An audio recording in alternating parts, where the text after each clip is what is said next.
broadcast is now starting. All attendees are in listen-only mode. Hello, everyone, and welcome to today's webinar, Apps Top Trailblazers Can't Live Without. My name is Amanda Nelson, and we are coming to you live from Salesforce World Tour Boston. So if you hear some of the fun noise in the background, it's all of the excitement around this great event here in Boston. So today I'm excited to introduce our host, Geraldine Gray, Salesforce MVP, as well as founder and CEO of Endium. Geraldine, how are you today? Hey, I'm perfect. Thank you, Amanda. Thanks for having us again today. We're very excited to have you guys from Boston World Tour. That's a really fun afternoon. It's going great. It's a great conference, and this webinar is going to be great as well. I'll let you take it away and talk about all the great apps we have today with two of our Trailblazers. Perfect. So if we're looking at the webinar online, you're going to be able to see the presenters for today.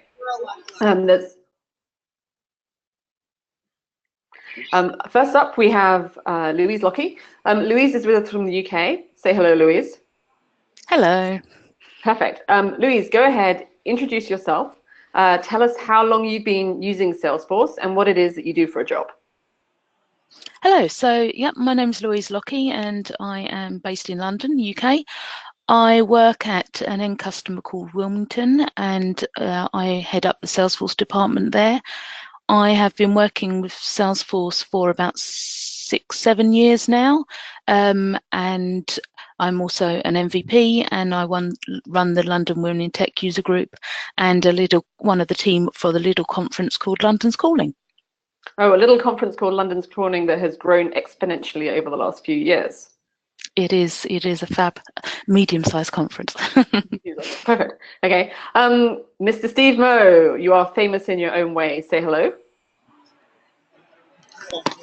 Hi, I'm Steve Molis, or if you're in the success community, you might know me as SteveMo. And I actually had the pleasure of speaking at London Calling a couple of weeks ago. I had an amazing time there. Louise and her team just did an amazing job. I'm a Salesforce admin at Epsilon, where I make the magic happen. Yeah. And how long have you been working with Salesforce, Steve? So my company first got Salesforce in August of 2003, and I am the first and only admin developer they've ever had. It's my baby. 16 years. Yeah. 16 years of Salesforce. Okay, perfect. Okay, well, thank you, Steve, and thank you for joining us from Boston World Tour. We're going to first of all take a look at Louise's stack. Amanda, would you mind showing the slide?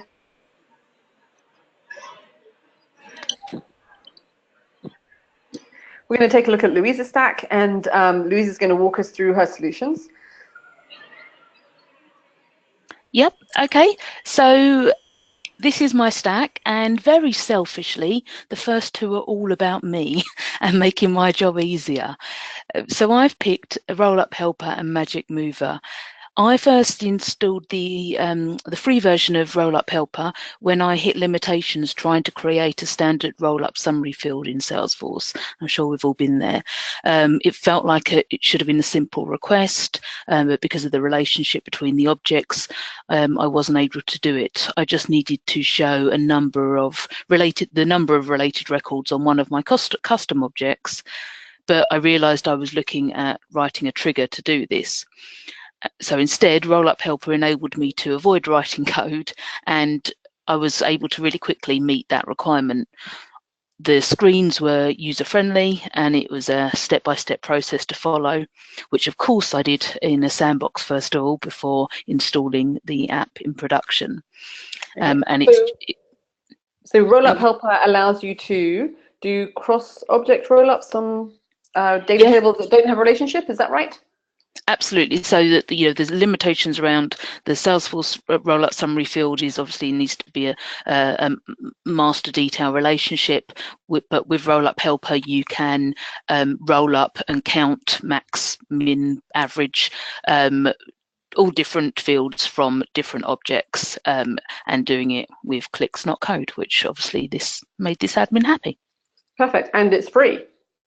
It is, yes. There are limitations on the number of roll-ups, summaries you can create in the free version, but it's done the job for me.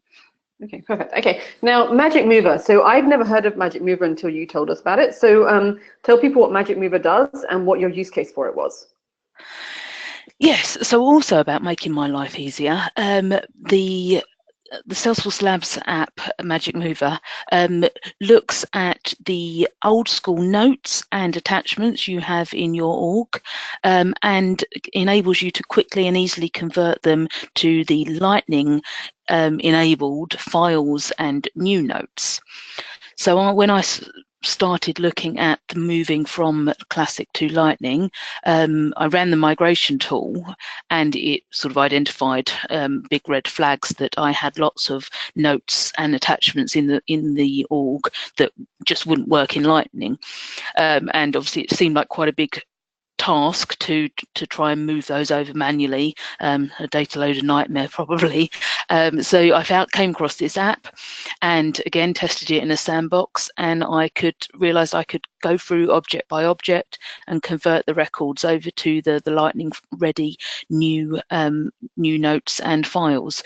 And you can decide whether to just copy them over and leave them in the old ones for now, or you can delete them as part of the process, and you can rerun it again at any time. So if new attachments are being added, I can rerun it later in the process and move them straight over to files, which just was super quick and easy. Okay, so this is also a great option for companies when perhaps they've got some groups of users or some personas that have migrated to Lightning and others are still on Classic. They've got the option to put the data in both places so that users can easily access the files. Yeah. Or if apps that you're using still use attachments and things like that, you can keep that running, but you periodically rerun the system, the app, to move them over to files as well. So yeah, I found it really useful. Okay, that's a great idea I hadn't even thought of. Okay, so now moving along in well, I think we're following your sales lifecycle, right? Tell us a little bit about Drawloop, or Nintex Drawloop as it's now known, and DocuSign. I assume you use both of them together, but what are your use cases for either of those? Yeah, so we do use them together, but we also use them separately. So part of my company is a training division, and so we need to create lots of documentation and records for those training days, and some of them are for the staff and some of them are for the customers. So a couple of the use cases for us at Drawloop is, for example, on the events when we need to create a register or like a sign-in sheet, and of course everyone wants a slightly different one, and so we have lots of templates for those set up in Drawloop that we can just produce off of our custom objects, and have those documents ready for the sign-in sheets on the day. Alternatively, on those same events, we also use Drawloop to produce certificates that people use. So we've all had a certificate for attending a training event, or even passing an exam, and these actual physical certificates do come via Drawloop in our org, so we can produce them either as a PDF to upload to a website, or we can actually have them printed out and give them out to our students and delegates. So that's sort of how, yeah, I love how you're taking the extensions. So oftentimes people will use Drawloop for reports, or they use Drawloop for contracts. I haven't really thought about using it for a sign-in sheet, which is super easy if you don't have a check-in tool, and also for generating certificates. So I attended a training session, and here's my proof of the hours. I know a lot of organizations, they have to count the hours they've attended these things. So having that count the hours for you is just a brilliant extension of the tool that I'm going to guess that Nintex is going to grab hold of that and use that in a blog one day. Yeah, well, it just made complete sense to us. The data is in Salesforce. We needed to produce these documents, and Drawloop's enabled us to do that. We do also sort of use probably the more traditional way of custom contracts, and that's where DocuSign comes in as well. So we produce the contracts in Drawloop, and then are able to combine it with DocuSign to get verified signatures, fingers crossed, in quick turnaround, and keep it all within Salesforce, which is always key, including the tracking of where those documents are, whether they've been signed or not, all within Salesforce, which again, we were a customer of DocuSign outside of the system for things like HR and finance, but so it made perfect sense for us to bring it all into the system and do that from within Salesforce, which is what we've done. Yeah, perfect. Okay, so now I understand that you use Salesforce for end-to-end, so all of the business admin, so from lead to sales to contracts to finance and invoicing. So tell us about Asperato and Financial Force. How do they work together in your organization? Yeah, well, they work really well together in the organisation and more importantly in Salesforce. And I'm sure I'm not alone in being that one of the biggest challenges is keeping users in Salesforce. Not giving them any excuse to leave the UI, because that's where an adoption gets killed. So by making the financial information available in Salesforce via Asperato and Financial Force, it means that we don't give them any excuse to go off and log into a different system. So picking Asperato first, it enables us to give the users the means of taking and setting up a payment for their sale from within Salesforce. So if they're working an opportunity in Salesforce, they can see immediately whether the customer has a credit card on file or a direct debit set up, and then apply that opportunity and the cost of that opportunity to either of those payment methods, obviously in collaboration with the customer, again right within the record, and then it's there stored and tracked, which means they're giving great customer service to the client because it's a smooth process and not passed off to a different department, but it also helps cash flow, and in areas where there's small value but high volume, it helps the credit control process as well. So that's been really helpful to just do all of that, enable the people on the end of the phone with the customer to cover more bases all in one process. So that's really saved us time and, as I say, saved on the credit control and cash flow process as well. Yeah, so not only are you getting paid on time, but you're also automating the payments and having receipts of all the automated payments in Salesforce in one place. So when it comes to renewals or it comes to further discussions with the customer, all of that data really is in one place and not just coming from an external ERP.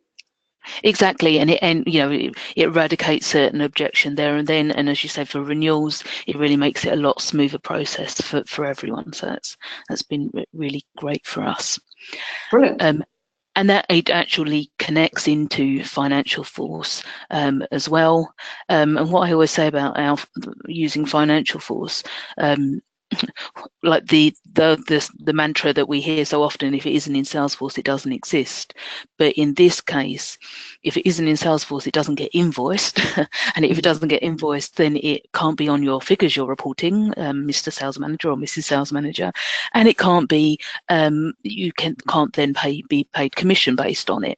So by having, as you said earlier, the lead through to invoice and then cash, all within Salesforce, means that Salesforce becomes our absolute point of truth, and whatever spreadsheets are presented to our senior management, the figures on Salesforce are going to be the most accurate, which just means adoption wins and the system wins, and I'm happy. Yeah, brilliant. So, and you found lots of use cases to take advantage of the apps that are free, so it's cost effective as well. Exactly. Yeah. Perfect. Okay. Well, thank you so much. If we have time to come back, my question for you later on will be if you could have any app free or paid or imagined, what would that be? So think about that while we move along. And thank you so much, Louise. Thank you. Okay. Mr. SteveMo. So Steve, remind us again, you've been using Salesforce homegrown self-taught for 13 years.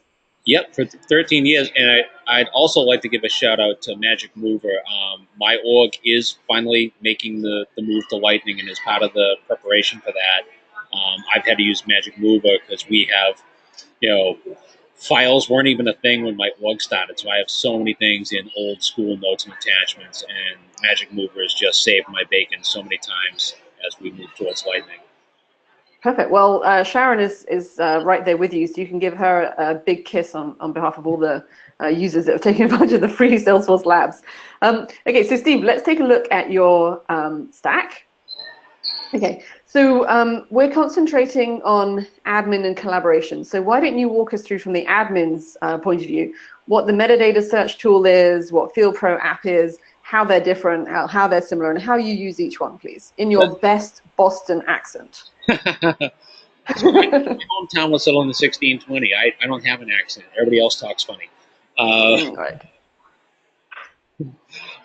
So MetaSearch and Field Pro, I use those a lot. Again, like, my org is very old, like me. It's been around since 2003. Over those years, I've created hundreds and hundreds of custom fields on numerous objects, and I've had to make many changes to those fields. I've changed the data type of fields, or I've changed the values in a pick list field more times than I can count. And what would inevitably happen is I wouldn't be able to find where those fields are being called in, whether it's a formula field or a validation rule or a report, and I wouldn't find out until I realized after the fact that something was broken. What metadata search and Field Pro allow you to do is evaluate all the touches, everything in your org that touches those fields before you make those changes, so that you can find those hidden validation rules or those reports that reference that field. Maybe they reference that field as a report filter or a report grouping. And if you're changing the values in a pick list field, that can have a cascading effect throughout all different areas of your org. It can cause reports to break. It can cause dashboards to show inconsistent results. And it gives you a real heads up of all the housekeeping that needs to be done in addition to making that change to that one field. It really is a lifesaver for an admin, especially an admin of a mature org that's been around for a long time. Maybe you're not the first admin of that org. Maybe you're inheriting fields and reports and dashboards and processes and workflows and validations that you didn't write, and you don't know what fields those are touching. Really, just life-saving information for an admin. But I used it just the other day. I'm kind of a formula geek in the Salesforce community, and there's a thing called the compile size when you build a formula field. And not only is it the compile size of that formula, but if you make an edit to a formula field, it can cause formula fields that reference that field to break. And you've got to find them and correct those formulas. And again, metadata search and Field Pro, they help you search by the field name, and it will find all the other fields, the formula fields that reference that field. I just can't say enough about both apps. Perfect. Okay, so I'm going to use metadata search and Field Pro in conjunction with each other because they are complementary. I'm going to be able to check before I do that click of death where I change something, submit it to Salesforce in a config, and then it ends up breaking something else, but I don't know that I've broken something else until somebody is complaining. Until somebody's complaining that I've broken their dashboards or suddenly the VP's reports don't work. But I can prevent that from happening and put the fire out without even having to worry about it by doing my a few minutes of double checking before I commit to Salesforce, correct? Yeah, you don't, or what would inevitably happen with me before I found tools like metadata search and Field Pro is I would get a request to make a change to a pick list field, maybe update the values in the field or change the data type of a field. So it's like, well, I'll do this on Friday in the day when nobody's logged in, and I'm done for the week. And then I come in on Monday morning, and all of our scheduled reports and dashboards, which are run over the weekend, everybody's looking at them on Monday morning in their inbox, and they're all broken. Oh yeah, you'll be the salespeople will be after you with pitchforks and knives. Yeah. And then my inbox quickly fills up. Yeah, absolutely. Okay, perfect. All right, so so from the admin side, tell us about the collaboration. So SDocs is free. What does it do, and how do you use it to make your life easier? I am a big fan of free, and it is a great free app. So in my org, we don't have a wall-to-wall deployment across the company. There still are several hundred employees who don't have a full Salesforce license, but they do have involvement in the sales process, and they attend meetings where they have to discuss an opportunity that somebody's pitching and the products on that opportunity. SDocs gives the opportunity owner, with a click of a button, allows them to generate a Word document, a PowerPoint, a PDF file, or an Excel spreadsheet, something that can be quickly generated that has all the details about the account, the opportunity, even the opportunity line items. They can pull in data from across multiple objects like an account opportunity product hierarchy. It can pull in data from all three objects into a clean, quick Word document. It's got a very simple, easy to use template generator where you can insert those merge fields across all three objects. And with a click of a button, the opportunity owner can print off that Word doc and print it out and copy it out and have a handout ready for all the attendees at that meeting. And very, very simple to configure. It's got a great UI. And like I said, the free version comes with 2 templates. You can create two. You can create it's a fully functional product for free. The paid version has much more capability, supports custom objects. You get more templates that you can build, but just a great little app. Perfect. Okay, thank you, Steve. And my next question, so hold off on this for giving us your secret answer, but if you could have any app free or paid, think about what that would be and what it would look like, and we'll move over to Sharon. So I love that both you and Louise are coming up with ideas that are around collaboration and the extension of the straight up use cases of using tools for contracting and using it for reports and pushing out data to folks that won't necessarily have a Salesforce license. Sharon, Hello. joining us from Boston. Do you have a special Boston accent like SteveMo? I reside in New Hampshire, so it's maybe a little less strong than Steve Mo's accent. Okay, perfect. Well, welcome, Sharon. Tell us a little bit about yourself, how long you've been using Salesforce, and what it is that you do in your current role, which is very exciting.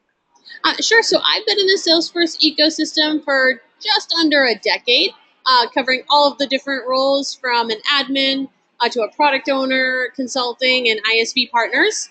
And now I'm at Salesforce, and I'm a Salesforce Labs evangelist. So I encourage employees to build awesome solutions on our platform and distribute them on the AppExchange for free. So you have possibly one of the best jobs ever. That's how I feel about it. Yeah, excellent. Okay, so let's take a look at your brand new app that we want to talk about today. Sure. So the app I'm going to talk about today is called Sandbox Post Refresh Masking Script, and it was just released on the AppExchange last month. So as many admins experience, when you do a Sandbox refresh, a full or a partial refresh is going to take data from production and put it in your Sandbox. Now, when we think about trust as our number one value, there might be data that gets moved into your Sandbox that you want to scramble, that you don't want it to be the data that's in production. And so what this solution does is it has 5 different methods that you can use to help scramble fields in your Sandbox. So you could take a phone number or an email address or a text field or a date field and scramble that so that with the users who are accessing the Sandbox, they are not going to see the data as it resides in production. So it's a super useful utility to help make sure that you are keeping your data in production secure. So if you are a company that is working with consultants and you have personally identifiable information in your org, you could use this tool to quickly and easily protect not just the customers, but also the consultants who maybe shouldn't be seeing that data. Absolutely. Okay, perfect. Another use case would be perhaps you've got people's goals or targets in Salesforce. You want to spin up a sandbox for training, and you don't necessarily want other salespeople who are going to do their training to see somebody's goals or targets or commissions. That sounds like another great use case. I think there are really endless possibilities, and we'd love to hear from people who try out this solution. As I said, It was just released last month, so it's pretty new on the AppExchange. So if you do install it, post a review so that we can hear how you like it. And the price? Free. Free, perfect, free, best price ever. Okay, so I'm going to hand back over to Amanda for a quick wrap up, and then Amanda, hopefully we'll have time to ask our fantastic participants their question about their dream app. Oh, yes. I don't want to take away from that. I just want to say that if you have any questions, feel free to pop them in the chat. We have about 4 minutes left to have time with the amazing SteveMo and Louise Lockie and Sharon, too. It's very valuable, and I really appreciate their time. Of course, Geraldine as well. So drop your questions in the chat to get the moments with these folks. And, yeah, let's find out the answers to that question about their dream app, Geraldine. So, Louise, you've had some time to think. Any app, free, paid, existing, non-existing, what is your dream app? What would you like it to look like? Well, this is a tricky one because how many apps are there on the AppExchange? 5,000, is it? Is it something in that ballpark? And so I'm just struggling to think of something that some clever person out there hasn't already thought about. One challenge I had recently was when some integration managed to get about 3,000 leads in my org that were also contacts. So they were duplicates, which is evil, and we hate duplicates. And I was looking and couldn't find something that would quickly and easily mass merge that convert those in, because I wanted the data that was on the leads as well. So that was my top. It's not very imaginative, I'm afraid, but I'm just thinking again about a dilemma I've had or a pain point I have, and that's one I had recently. So if someone's out there can build that for me, that'd be great next time that happens. Yeah, I can think about some workarounds you could do where you could maybe do it in Pardot or in your marketing tool, but I haven't seen one that's right in Salesforce. That's a really good idea. Somebody, I'm sure they can whiz that up just over a weekend for us. I think so. SteveMo, have you had an opportunity to think about free, paid, dream app? What would you like? Well, being the altruistic guy that I am, I think it would have to, if I could build my own, it would definitely be a free app for all the admins out there. And it would automatically click the forgot password link the third time the user puts in the wrong password. I think that would be my gift to the admins of the world. Would be a free forgot password app. A free forgot. So when they call you up and say, "Hey, I forgot my password," you go, "Okay, go to login.salesforce.com. See where it says forgot password? Click that button. Okay, it'll be automatically click that button for them on their computer." Well, as they're dialing my number to ask me to reset their password, bing, in their inbox, their new password. Perfect. Okay. Sharon, let me put you on the spot. Any secrets that you want to tell us that you're working on right now? Maybe something we should be looking for in the next few months? The next few months, since it is April and it's a focus on sustainability, I would look forward to maybe seeing some solutions that help companies be more sustainable, forward-looking statements, safe harbor, or as Steve could say, it's safe harbor. Safe harbor. And that's something that we're hoping to get out in the next few months. Oh, brilliant. That'd be really interesting to learn about. So maybe we'll have that from one of our upcoming webinars. Absolutely. Okay, perfect. So let me hand back over to Amanda. She's going to wrap up and tell us when you'll be able to find us next in the webinar. Yes, this will be recorded and on YouTube within 24 hours, so you can check it out at youtube.com/AppExchange. And because you're already registered, join us same time, same place every month for this webinar. Thank you to our amazing Trailblazers, SteveMo, Louise Lockie, Sharon Clardy, and of course Geraldine Gray for being a part of this. And thank you all for joining us today. We hope to see you again soon. Bye. Bye. Thank you. Thanks, Steve. Thanks, Louise. Thanks, Sharon. Cheerio. Bye-bye.